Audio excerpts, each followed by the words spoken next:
জোর করে তার সামনে নামাজের জন্য ইমামতির মুসল্লা দাঁড় করায় দিচ্ছে। যেই কথা সেই কাজ, মুরব্বি তাকবীর বেঁধে নামাজের জন্য নিয়াত বাঁধলেন, তেলাওয়াত শুরু করলেন, লম্বা তেলাওয়াত করলেন, রুকুর মধ্যে চলে গেলেন।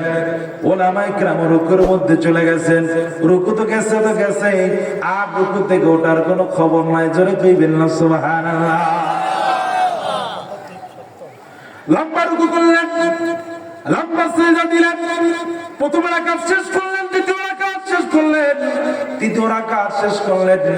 লম্বা নামাজ সালাম ফিরানোর পরে মুরব্বিরা জিজ্ঞেস করলেন, বাবাজি গো, এত লম্বা নামাজ, মাগরিবের নামাজ তো শর্ট হওয়ার কথা, আপনি এত বড় লম্বা নামাজ কেন পড়লেন গো বাবাজি, জানতে চাই। মুরব্বিকে বলতেছে, হুজুর আগেই তো বলছিলাম আপনারা আমার পিছনে মুক্তাদি হবেন না, আমি ইমামতি করব না, কিন্তু কেন আপনারা আমার পিছনে নামাজের জন্য দাঁড়াইলেন? আপনারা যে প্রশ্ন করলেন এই প্রশ্নের জবাব আমি দিতে পারবো না। আলেমরা তাকে জোর করে ধরলেন, বাবাজি গো, আপনাকে অবশ্যই বলতে হবে এত লম্বা নামাজ আপনি কেন করলেন, এত লম্বা রুকু, এত লম্বা সিজদা কেন দিলেন?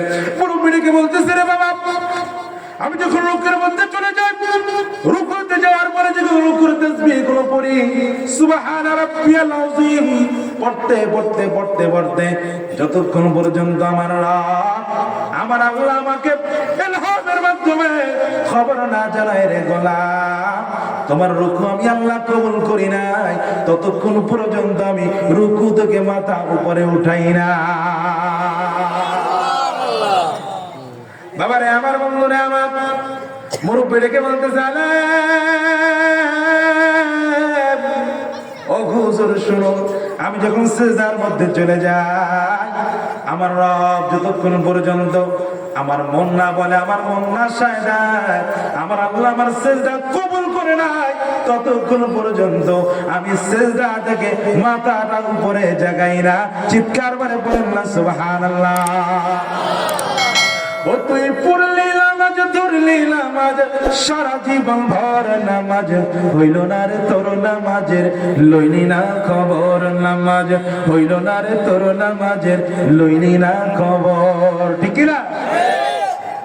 এক আল্লাহর ওলি, ওনার এক ভক্ত, দেখবেন অনেক সময় ভাতের সাথে ডাইল উঁচু হয়, কথা বল না কেন, আছে না, আছে না, আছে না? আল্লাহর ওলি গেছে নামাজ পড়তে মসজিদের মধ্যে, হুজুরের একটা ভক্ত ছিল, এটা পাগলা টাইপের, আছে না কিছু পাগলা টাইপের ভক্ত? নামাজ পড়ে মানুষ কোন দিক ফিরা, পূব দিক ফিরা, কথা পায় না, কোন দিক ফিরা, পশ্চিম দিক ফিরা, সবাই নামাজ পড়তেছে, হুজুরে নামাজ পড়তেছে। ওই যে হুজুরের পাগলা হঠাৎ করে নামাজের মধ্যে চেহারা ঘুরে পূব দিকে দিয়ে দিচ্ছে। নামাজ শেষ, পাগল মানুষ তো জিজ্ঞেস করছে, তুমি পূব দিকে ফিরলা কেন?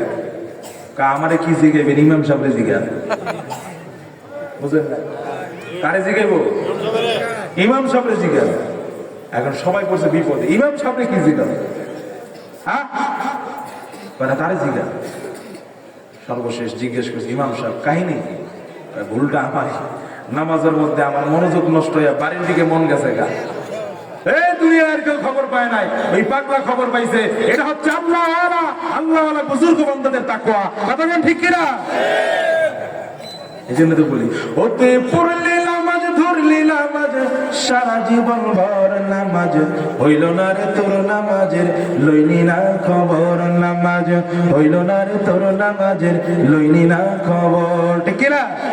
নামাজের নিয়াত করে দাঁড়াইছ নামাজে, নামাজের নিয়াত করে দাঁড়াইছ নামাজে, এই মনটা যদি থাকে তোমার দুনিয়ার এই কাজে, নামাজ হইল না রে তোর নামাজের লইলি না খবর, নামাজ হইল না রে তোর নামাজের লইলি না খবর, ঠিক কিনা?